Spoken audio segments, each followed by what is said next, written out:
Pada malam musim gugur yang dingin di kota kecil bernama Moskow, Idaho, keheningan pun berubah menjadi teror. 4 mahasiswa ditemukan tewas di rumah mereka dan tak ada satupun saksi mata. Tak ada suara, hanya misteri berdarah yang menyelimuti. Siapa sebenarnya yang tega membunuh 4 mahasiswa itu? Apa motif di balik pembunuhan tersebut? Sekarang mari kita kupas di cerita hari ini.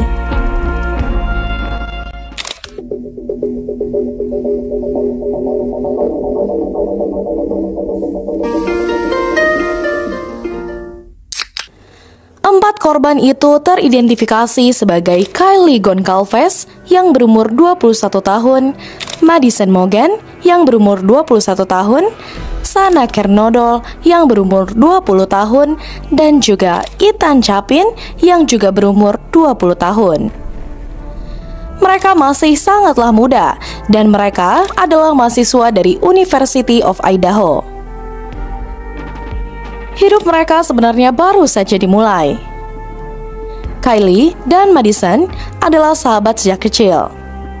Sedangkan Sana dan juga Ethan adalah pasangan yang baru saja jadian. Malam sebelum tragedi, mereka tertawa, berpesta, dan mengunggah kebahagiaan mereka ke media sosial.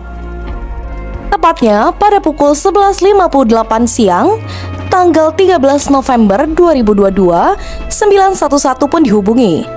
Ada laporan bahwa ada seseorang yang tidak sadarkan diri. Petugas pun lalu datang dan menemukan pemandangan yang mengerikan. Pemandangan yang mengerikan itu adalah 4 korban tewas secara brutal. Tidak ada tanda-tanda perlawanan, tidak adanya senjata, dan juga tidak ada saksi. Namun 2 penghuni rumah lainnya pun selamat.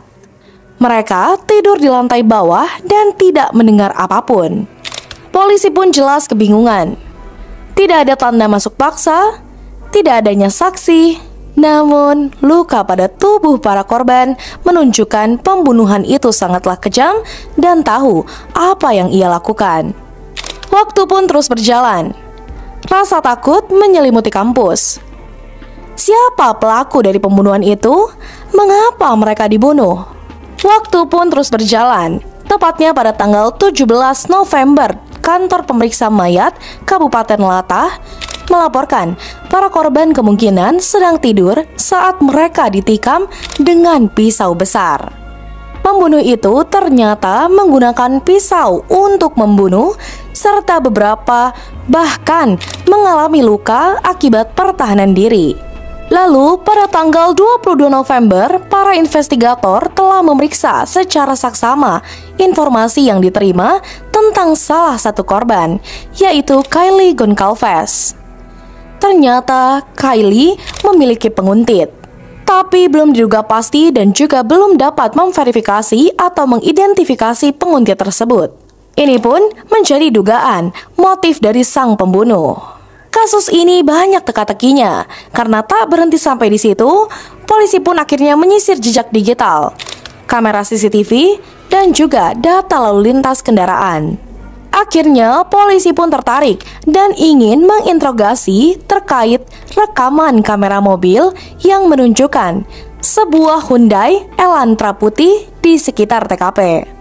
Setelah polisi menyelidiki terkait mobil Hyundai tersebut, mereka pun memiliki beberapa riwayat pelanggaran, yaitu tabrakan dan sitaan, serta juga melanggar lalu lintas, dan makin membuat penyelidik pun tertarik.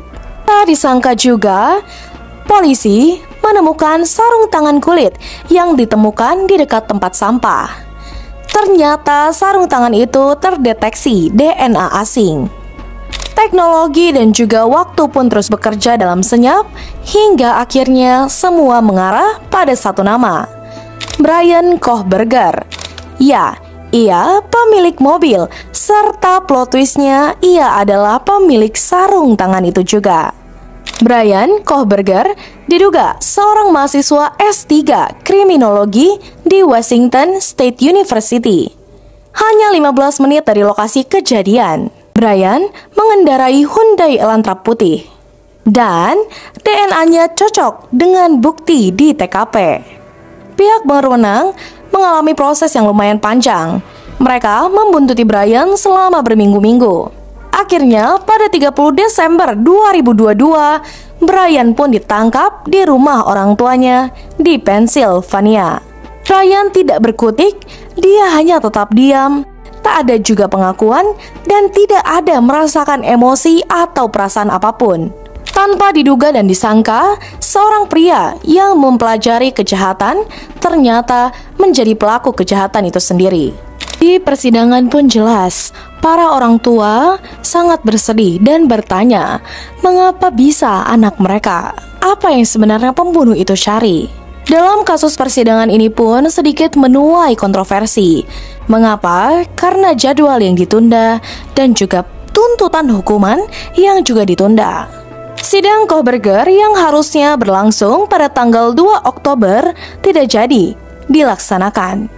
Bahwa ternyata tim dari Kohberger ingin mengajukan mosi untuk menghapus hukuman mati dan akan mengajukan mosi lain yang meminta pelarangan kamera di ruang sidang. Akhirnya, seorang hakim pengadilan distrik telah menetapkan tanggal dimulainya persidangan pidana Brian Kohberger, yaitu pada Juni 2025. Baik pengacara pembela maupun jaksa penuntut menyetujui jadwal persidangan yang diusulkan pengadilan selama sidang di Latah County, tempat pembunuhan itu terjadi. Kohberger hadir di sidang tersebut. Hakim distrik Latah County, John Judge, memperkirakan persidangan akan berlangsung selama 3 bulan. Dan 2 minggu lagi untuk putusan, hukuman, dan hal yang lain-lain yang tersisa, ujar John. Sidang Kohberger ini pun akan dimulai pada 11 Agustus 2025 dan berlanjut hingga 7 November 2025. Menurut perintah penjadwalan yang dikeluarkan oleh negara bagian Idaho. Tim pembela Kohberger telah berupaya untuk menghapus hukuman mati sebagai hukuman yang mungkin dijatuhkan jika ia terbukti bersalah. Tetapi hakim daerah ada Stephen Hipler menolak usulan mereka dalam putusannya yang tertanggal Selasa. Jaksa penuntut mengatakan pihaknya bermaksud untuk menjatuhkan hukuman mati jika Kohberger terbukti bersalah. Argumen pengacara Kohberger mencakup klaim bahwa memaksa narapidana menunggu hukuman mati selama bertahun-tahun dan metode yang tersedia bagi narapidana untuk dieksekusi di Idaho merupakan hukuman yang kejam dan tidak biasa. Mereka pun juga berpendapat bahwa undang-undang hukuman mati di Idaho melanggar perjanjian internasional yang melarang penyiksaan terhadap narapidana itu sendiri. Publik pun terus menanti keadilan yang ditegakkan. Kasus ini tentu belum selesai, tapi satu hal yang pasti, 4 nyawa muda telah direnggut secara brutal. Di kota kecil yang dulu tenang, kini hanya tersisa kenangan dan juga luka. Bagaimana tanggapan kalian? Jika kalian menyukai, jangan lupa diklik like dan juga share, serta juga subscribe. Jika kalian tidak ingin ketinggalan, jangan lupa juga nyalakan lonceng di bawah untuk menyalakan notifikasinya. Terima kasih.